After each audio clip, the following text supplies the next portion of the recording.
Right. నమస్తే, welcome back to SN TV Telugu.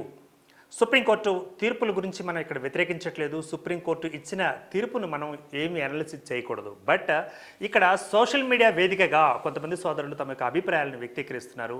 మరి media పరంగా మేము కూడా దాని మీద ఒక అనాలిసిస్ చేయాల్సిన బాధ్యత ఉంది. కాబట్టి జర్నలిజం అంటే బాధ్యతాయుతమైన అంశం కాబట్టి మరి ఇప్పుడు కూడా ఆ యొక్క వెలుగులోకి తీసుకొచ్చే ఒక ఛాన్స్ని బయట తీసుకొస్తుంది ఎస్ఎన్ టీవీ తెలుగు. అదేవిధంగా సుప్రీంకోర్టు తీర్పు కూడా ఇక్కడ రెండు రకాలుగా ఉందంటూ మరి కొంతమంది వైరల్గా సోషల్ మీడియాలో పెట్టడం జరిగింది. ఎస్సీ ఏబిసిడి వర్గీకరణకు గతంలో అదే సుప్రీంకోర్టు నో అని, సో గతంలో జరిగిన మరి అంశాన్ని ప్రస్తావిస్తూ మరి ప్రస్తుతం అదే సుప్రీంకోర్టు ఎస్సీ వర్గీకరణకు ఏబిసిడి వర్గీకరణకు ఎలా ఎస్ చెప్పింది అంటూ కొంతమంది సోదరులు వైరల్గా ఈ యొక్క అంశాన్ని మాట్లాడడం జరుగుతుంది. మరి ఇక ఇదే అంశం మీద కూడా మనకి ఇప్పటికే బోల్డ్ అని కమెంట్స్ రావడం జరుగుతుంది. ఇక ఇదే అంశం మీద మనతో పాటు కూడా మాట్లాడేందుకు సిద్ధమవుతున్నారు AP TS high court advocate Sadiq Ali గారు. అదేవిధంగా మరి అనలిస్ట్గా ఉన్నారు. న్యాయపరమైన సలహాలను కూడా ఆయన అందించే క్రమంలో మరి మన ఛానల్ కూడా వారిని ఒకసారి మరి పలకరించే ప్రయత్నం చేస్తుంది.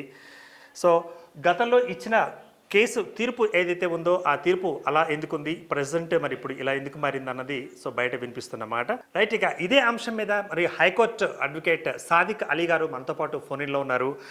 అలీ గారు చెప్పండి, మరి సుప్రీంకోర్టు అన్నది మరి ఇక్కడ ఒక తీర్పు ఇవ్వడం జరిగింది.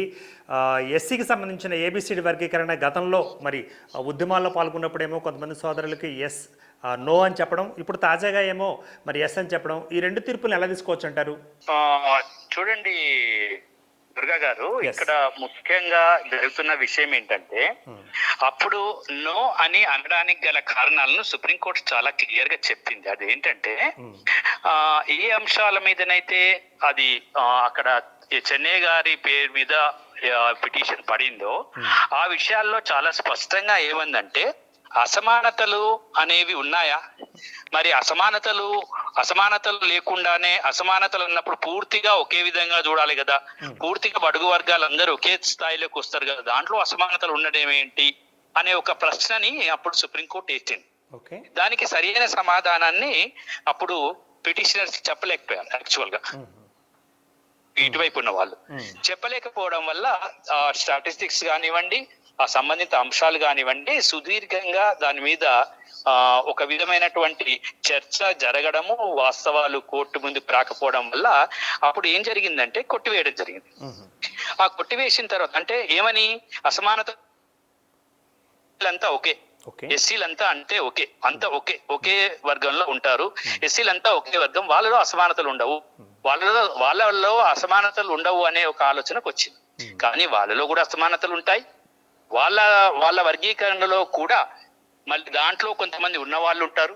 వాళ్ళకి ఇక్కడ ముఖ్యమైన విషయం ఏమొస్తుందంటే ఉన్నవాళ్ళు ఉండడమే కాదు, అంతేకాకుండా వాళ్ళకి సంబంధించి ఉన్నవాళ్ళు ఉండడం అంటే వాళ్ళ దాంట్లో కూడా కొంత క్రీమీ లేయర్ ఉంటుంది.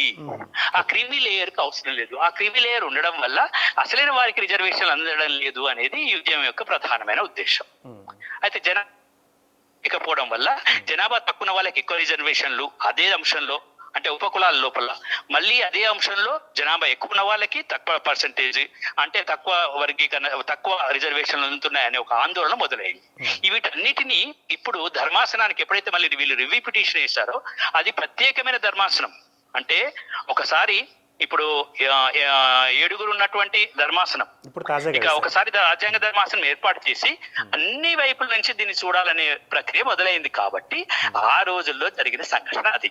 ఇక ఇప్పటి విషయానికి వద్దాం. ఇప్పటి విషయానికి వస్తే ఇప్పుడు ఏం జరిగింది, యాక్చువల్ గా అన్ని రాష్ట్రాల్లో ఇదే ఉందా, మరి అప్పుడు ఒక రాష్ట్రానికే పడింది. ఒకవేళ వర్గీకరణ జరగాలని మేమంటే ప్రతి రాష్ట్రం కూడా వర్గీకరణ చేయొచ్చు కదా. అసలు వర్గీకరణను చేయడానికి కేంద్ర ప్రభుత్వానికి హక్కు ఉందా? అసలు కేంద్ర ప్రభుత్వమే ఈ వర్గీకరణ చేయాలా, లేకపోతే రాష్ట్ర ప్రభుత్వాలు చేయాలా? అసలు అనేకమైన కోణాల నుంచి సుప్రీంకోర్టు దీన్ని పరిశీలన చేయడం జరిగినప్పుడు గుజరాత్ లో అక్కడ ఉన్నటువంటి వర్గీకరణకు సంబంధించి తెలంగాణలో ఉన్న వర్గీకరణకి చాలా డిఫరెంట్ గా ఉంది.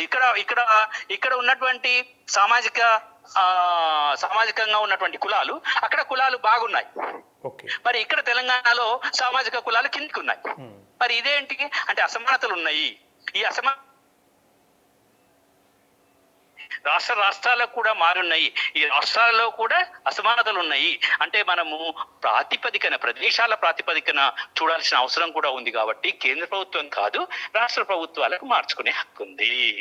రాష్ట్ర ప్రభుత్వాలు వారి వారి వర్గీకరణని వారి జనాభా నిష్పత్తి ప్రకారంగా, వారి వివక్షత ప్రకారంగా, వాళ్ళకి అందుతున్న సదుపాయాల ప్రకారంగా చేసుకోవడానికి వీలుంది. కాబట్టి ఇది ఇటువంటి విషయాన్ని మన రాష్ట్రాలకే వదిలివేయడం మంచిది అని ఒక అభిప్రాయానికి వచ్చింది. అంటే ఇక్కడ సాదిక్ అలీ గారు, అంటే ఇక్కడ ఒక అంశం అండి, రాష్ట్రాలు వర్గీకరణ చేయడానికి వీలు లేదని మొదటి తీర్పు. ఓకే, అంటే ఇక్కడ సాదిక్ అలీ గారు చిన్న అంశం ఇక్కడ, అంటే తాంబూలాలు ఇచ్చేస్తాం తన్నుకు చావండి అన్న తీరునే ఏమైనా ఉందా? సో అన్నట్లుగా కొంతమంది అంటున్నారు, రాష్ట్రాలు అన్నారు కదా. దీని బాగా 556 పేజీలు ఉన్నటువంటి ఈ తీర్పుని మనము చాలా సుదీర్ఘంగా చదవాల్సింది. ఈ తీర్పుని మనము ఏదో ఒక పేజీని చదివి మనం ఒక ప్రస్తావనకి, మన ఒక అంశానికి రావడం కుదరదు. కాబట్టి ఈ తీర్పు పైన ఇంకా చర్చ జరగాల్సి ఉంది, అధ్యయనం జరగాల్సి ఉంది. ఆ అధ్యయనంలోకి వెళ్ళి కొన్ని విషయాలు రాబట్టుకోవాల్సిన అవసరం ఉంది. తీర్పు మనకి వచ్చి ఒక వారం రోజులే జరుగుతుంది కాబట్టి ఇంకొక 10 రోజులు ఇంకా పట్టొచ్చు. సుదీర్ఘంగా అందరూ కూడా మల్లగులాలు పడుతున్నారు తీర్పు మీద. ఆ తీర్పుకు సంబంధించిన అనేక అంశాలు, ఒక్క అంశమే కాదు, అనేక అంశాలు మన ముందుకు రానున్నాయి. వాటిని ఇంకా తెలుసుకోవడం కొరకు ఇంకొక 10 రోజులు మనం ఓపిక పట్టాల్సి ఉంటుందండి. రైట్ అండి, thanks for the participation. Thank you very much. Right, మరి మొత్తంగా మనం చూసాం ఇప్పటివరకు సాదిక్ అలీ గారు హైకోర్టు అడ్వకేట్, మరి తన యొక్క అభిప్రాయాన్ని వ్యక్తం చేయడం జరిగింది. సో గతంలో ఇచ్చిన తీర్పులో మరి అక్కడ ఉన్న బెంచ్ కేవలం 5 మంది మాత్రమే ధర్మాసనంలో ఉండడం జరిగింది. ఇప్పుడు మళ్ళీ 7 మంది ధర్మాసనంలో ఉండడం, అందులో ఒక్కరు మాత్రమే దీన్ని వ్యతిరేకించడం, మిగతా 6 మంది ఓకే అనడం ఇలా జరిగింది. ప్లస్ ఇప్పుడు రాజకీయ, ఆర్థిక, సామాజిక అంశాలను, అదేవిధంగా ఆ యొక్క పరిస్థితులను అనుగుణంగా తీసుకొని, అందులో లోపబడే తీసుకొని ఇదంతా కూడా ఇవ్వడం జరిగింది. సో మరొక 10 రోజుల పాటు మరి మనం వేచి చూసినట్లయితే పూర్తి స్థాయిలో ఇంకా పూర్తి అంశాలు తెలిసే అవకాశం ఉంటుంది. ప్లస్ అన్నదమ్ముల్లా కలిసి ఉంటున్నారా, ఉండట్లేదా అన్నది, ఇక్కడ అసమానతలు ఉన్నాయా లేవా అన్నది ఇప్పుడు చర్చకు వచ్చిన క్రైటీరియా.